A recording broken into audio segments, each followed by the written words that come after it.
His Excellency Deputy Minister Han, Excellencies, ladies and gentlemen, it is an honor to send my greetings to the annual Republic of Korea United Nations Joint Conference on Disarmament and Non-Proliferation Issues. This annual conference continues to be an exemplar of cooperation between the United Nations and the Republic of Korea on matters of international security. For the past 18 years, the conference has become an important forum for candid and constructive exchange of views amongst participants from around the world on current security challenges at both the global and regional levels. First, I would like to extend my sincere gratitude to Ambassador Ham Sang-wook, Deputy Minister for Multilateral and Global Affairs, and his colleagues at the Ministry of Foreign Affairs of the Republic of Korea for the support and collaboration in making this conference possible, especially under what can be best described as difficult circumstances. I would also like to recognize the distinguished speakers from governments, international organizations, non-governmental organizations, academia, and industry. This year's conference, entitled New Technologies and its Impact on Disarmament and Non-Proliferation Regime, will focus on new technologies and new challenges that are important to the future of strategic arms control, as well as for the future viability of existing architecture to provide for common peace and security.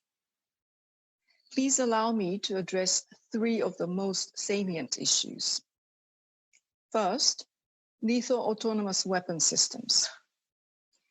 Even during these times of disruption, we still increasingly see reports of new weapon concepts and systems being studied, developed, and tested that incorporate autonomy into their critical functions.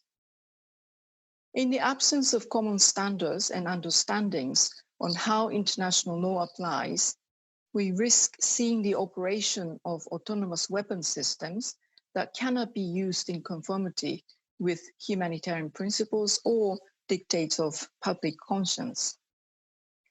Deliberations are reaching a critical stage on this issue within the Convention on Certain Conventional Weapons, or CCW.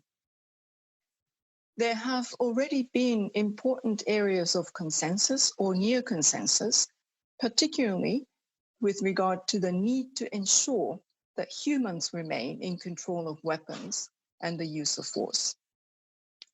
Despite the challenges caused by the pandemic, I commend states for finding the will to make some progress this year on advancing sustainable, substantive discussions. I urge the parties to make use of every available opportunity during the period leading up to the next review conference to focus on the elements that could comprise an effective normative and operational framework. I would like to acknowledge the efforts from across industry, academia, and civil society, which remain critical to the success of this work. Second, missiles. There has been a welcome renewed interest in seeking missile controls at the multilateral level.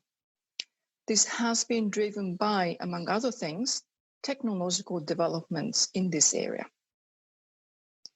In a keynote address at the most recent meeting of Missile Dialogue Initiative and in a subsequent op-ed, I offered a number of proposals for taking forward this work. First, we need to sustain momentum towards the elimination of strategic delivery systems, including the progressive multilateralization of dialogue. Second, we need to check destabilizing technologies such as hypersonic and anti-satellite weapons. Third, we need to consider mainstreaming transparency and accountability on systems that pose unacceptable risks to civilians, especially surface-to-air missiles. Fourth, we need to engage at expert level to seek common definitions for key terms and concepts.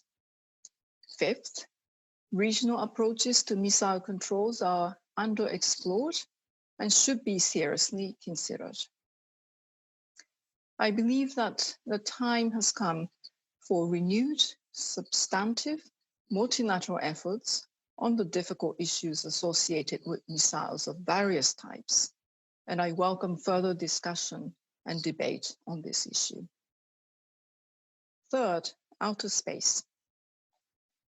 It remains important to advance practical measures to ensure outer space does not become a domain of active hostilities and a setting for any arms race.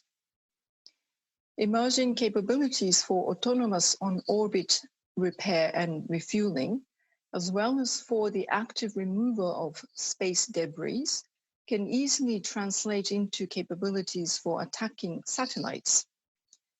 Without effective controls or norms, even benign or non-aggressive actions can be misunderstood or misinterpreted. Given the close relations between outer space, missile defense and nuclear weapons, preventing an arms race in outer space is an increasingly urgent priority for international stability and for nuclear disarmament. I have therefore been encouraged by the active development and discussion of new proposals on seeking norms of responsible behavior. It should also be recalled that such measures can form the basis for concepts and proposals for legally binding obligations, and I hope these new proposals will complement and actively contribute to such efforts. Yesterday, as a pre-event to this conference, a special session was held with 5 youth representatives from diverse groups who presented on their contributions to disarmament and non-proliferation processes, as well as on how they perceive the importance of new technologies and its impact on their security and future. It is vital for countries to engage with their younger citizens.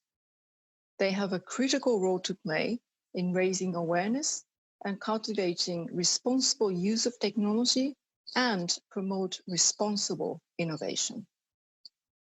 I am confident that the ideas you will exchange today and tomorrow will bring forward innovative approaches to ensure that we will all live in a safe and secure world. I wish you all the best for the successful conference. Thank you very much.